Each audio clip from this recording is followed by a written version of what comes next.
जय श्री कृष्णा। तो हम लोग जो है एल्जेब्रिक एक्सप्रेशंस एंड आइडेंटिटीज़ के एक्सरसाइज के 6th क्वेश्चन में आ चुके हैं। यहाँ पर 6th क्वेश्चन में इस बार सब्ट्रैक्ट करने को कह रहा है और इसके 4 पार्ट दिए हुए हैं। तो चलिए एक एक पार्ट को धीरे धीरे हम लोग सॉल्व करते हैं। तो यहाँ पर 6th का जो है फर्स्ट पार्ट है यहाँ पर, जो कि कह रहा है 11a² BC है और -3a² BC है। तो इसको इससे सब्ट्रैक्ट करना है। तो 11 में 3 माइनस किया तो कितना आ गया, 8 आ गया। और a² BC दोनों में है तो a² BC लिख दिया।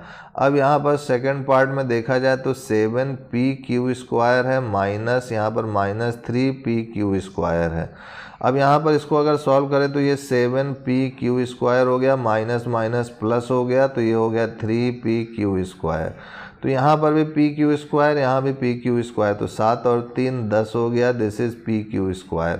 यही इसका आंसर हो जाएगा। अब इसके बाद इसका थर्ड पार्ट है जो कि कह रहा है 3x + 3y है और यहाँ पर माइनस में x + y है। तो इसको अगर सॉल्व करेंगे तो 3x - x हो गया हमारे पास, इसको इसके साथ माइनस करेंगे और प्लस ये 3y है और इसका जो है ब्रैकेट ओपन करेंगे तो ये भी माइनस हो जाएगा। तो इसको इस तरह ना करके आपको इजी वे में ही लिखें, इसको वैसे ही लिख दीजिए 3x + 3y और ब्रैकेट ओपन करेंगे तो -x और ये प्लस और माइनस माइनस आ जाएगा -y। अब जहाँ कुछ नहीं है तो यहाँ 1 माना जाता है, यहाँ भी कुछ नहीं है तो 1 माना जाता है। तो 3 में 1 को माइनस करेंगे तो 2 और ये x है तो x लिख देंगे। फिर यहाँ y है, यहाँ y है, तो इन दोनों टर्म को एक साथ सब्ट्रैक्ट करेंगे तो 3 में 1 माइनस किया तो +2y हो गया। तो यही इसका जो है आंसर हो जाएगा। थर्ड के बाद देखिए इसका फोर्थ पार्ट है। फोर्थ पार्ट में कह रहा है कि 3x + 4y है और -x + y है। इसमें जो है 3x + 4y, इसको सब्ट्रैक्ट करेंगे तो ये -x हो गया और ये प्लस और माइनस -y हो गया। तो 3x में -x माइनस करेंगे तो 2x हो गया, 4y में -y करेंगे तो ये +3y हो जाएगा। चूँकि ये प्लस का साइन बड़ा है, 4 जो है 1 से ये बड़ा है, इसलिए यहाँ पर हम लोगों ने प्लस साइन लिखा है। ठीक है, तो ये 2x + 3y इसका आंसर हो जाएगा। अब इसके 7th पार्ट में आ गए हैं। 7th पार्ट में कह रहा है कि मल्टीप्लाई करना है आपको। किसको किससे मल्टीप्लाई करना है, तो यहाँ 8xy है, मल्टीप्लाई कीजिए इसको 2x से। तो जब मल्टीप्लाई करेंगे तो यहाँ पर ये 8 2 ये 16 हो गया, x का x से मल्टीप्लाई करेंगे x² होगा और ये y वैसे ही लिख देंगे। फिर उसके बाद यहाँ पर लिखा हुआ 4x + y है, इसका मल्टीप्लाई करेंगे 5x से। तो 5 का 4 से करेंगे तो 5 4 जा 20, x का x से मल्टीप्लाई करेंगे x²। फिर यहाँ पर ये प्लस साइन है, प्लस, फिर 5 का 1 से करेंगे तो 5 और x का y से करेंगे तो xy हो जाएगा। अब उसके बाद b के बाद देखिए c पार्ट में कह रहा है कि यहाँ 10x है, इसका मल्टीप्लाई आपको करना है 3x + 2 से। तो इसको अगर इससे मल्टीप्लाई करेंगे तो सबसे पहले इस 10 का जो है इस 3 से करेंगे तो ये 10 3 जाइए 30 हो गया, x का x से करेंगे मल्टीप्लाई तो x² हो जाएगा। फिर इस 10x का प्लस यहाँ पर लगा हुआ है तो 2 से करेंगे मल्टीप्लाई तो 2 10 जाइए 20 होगा, ये x हो जाएगा।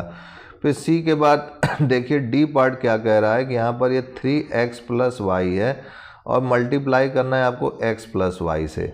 तो सबसे पहले जो है आपका ये पूरा नंबर इस x से मल्टीप्लाई होगा तो यहाँ x लिख दिया, दिस इज़ 3x + y। और फिर से जो है यहाँ पर y है तो ये +y लिख दिया और ये पूरा नंबर y से करेंगे मल्टीप्लाई तो ये 3x + y हो गया। तो ये x का इससे पूरे से करेंगे तो यहाँ पर हो जाएगा 3x², इस x का y से करेंगे तो ये हो गया xy। फिर यहाँ y का इससे करेंगे तो ये 3xy हो गया और इस y का इससे करेंगे तो +y² हो गया। तो ये तो 3x² हो गया और xy और ये xy जुड़ जाएंगे, यहाँ कुछ नहीं तो यहाँ 1 माना जाता है, 3 और 1 ये 4 हो जाएगा, 4xy और +y²। तो यही इसका जो है आंसर हो जाएगा। फिर उसके बाद देखिए d के बाद एक और पार्ट है इसका e, जिसमें कह रहा है कि a + b का मल्टीप्लाई करिए a + 2b से। तो जब इससे करेंगे तो a का पहले इस पूरे से करेंगे तो a × a + 2b, फिर जो है आगे बढ़ेंगे, इस b का मल्टीप्लाई इस पूरे से कर दीजिए, तो ये प्लस b लिख दिया हमने और ये a प्लस 2b लिख दिया, ठीक है ना। तो यहाँ पर जो है चाहे तो आप इसको इस पूरे से करिए, इसको इससे करिए, या फिर इसको पहले a से करिए मल्टीप्लाई, फिर इस b को पहले इससे करिए, आपकी मर्ज़ी, दोनों में एक ही आएगा। चाहे इस a को इस पूरे से करिए, फिर 2b को इस पूरे से करिए, या फिर इधर से चलिए, इधर से पूरे को कीजिए, फिर यहाँ से पूरे को कीजिए। तो ये a का आप अंदर मल्टीप्लाई करेंगे तो a का a से करेंगे तो ये a स्क्वायर हो जाएगा और ये 2ab हो जाएगा। फिर उसी तरीके से b का a से करेंगे तो ab हो जाएगा और इससे करेंगे तो ये प्लस 2b स्क्वायर हो जाएगा।